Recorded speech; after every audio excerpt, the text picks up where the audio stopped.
There are going to be people who come along in your business for a season. And while they're there, they can contribute at a high level. They can grow, but sometimes they might end up leaving. I'm a great example of that. And we always told our franchisees, look, SYSTEM is an acronym. It stands for Save Yourself Time, Energy, and Money. And it's a beautiful thing when you think about it, because that's not only franchising, that's parenting. Yeah. That's friendship. That's everything, right? Save yourself time, energy, and money. Wow. Think about raising our kids. Leadership is exactly the same way. We reproduce what we are. We teach people our values. We teach people how to treat others. We treat people our standards. And so what they mirror back to us is exactly who we are. It's a reflection of that. That's powerful. Save yourself time, energy, and money. SYSTEM. That's the first time I've heard that. I love it. I'm gonna use it.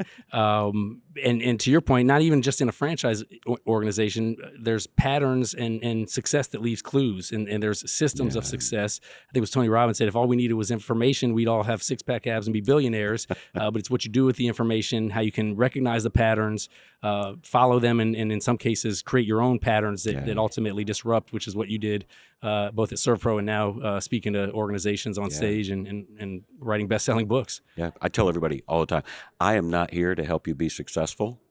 There's so much information. Anything that you can think is at the tip of your fingers. How do I be successful? If you know how to write a prompt, if you can get really good at writing prompts, you can find out anything you want to know. But even before that, there's the internet, there's YouTube. You can find out how to do anything.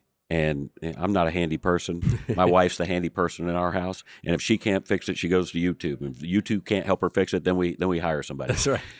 But it's not about not knowing. It's about what we do. To your point, what Tony Robbins said, and I heard it from Les Brown. Les said, man, if it, we'd all be skinny, rich, and happy. If it was just about knowing what to do, right? It really is about having the drive to do it, the inspiration, the vision.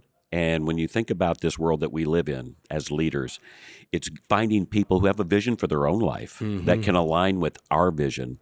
And I think one of the biggest gaps in business is the distance between organizational objectives and personal goals. And so many times as leaders, we miss this because we want people to engage in our goals. We want them to chase our dream. We want them to show up every day and do this thing. We forget to ask them, what are they chasing? What are they doing?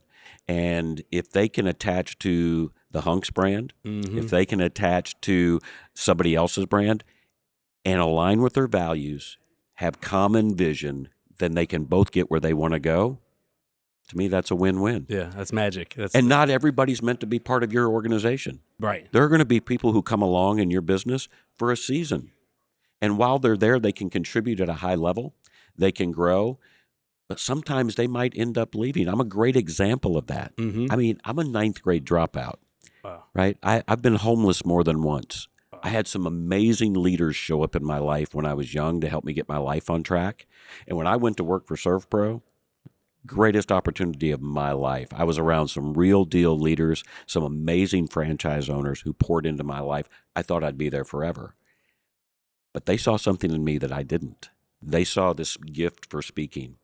And because they were great leaders, they pushed me on stage all the way back in 2002. Wow. And that's the thing about great leaders. They will help you develop your potential, even if it means you'll leave them one day. So many times as leaders, we get selfish and we want to hoard talent and we don't ever want them to leave us. Right. But the problem is that's really not up to us. Right.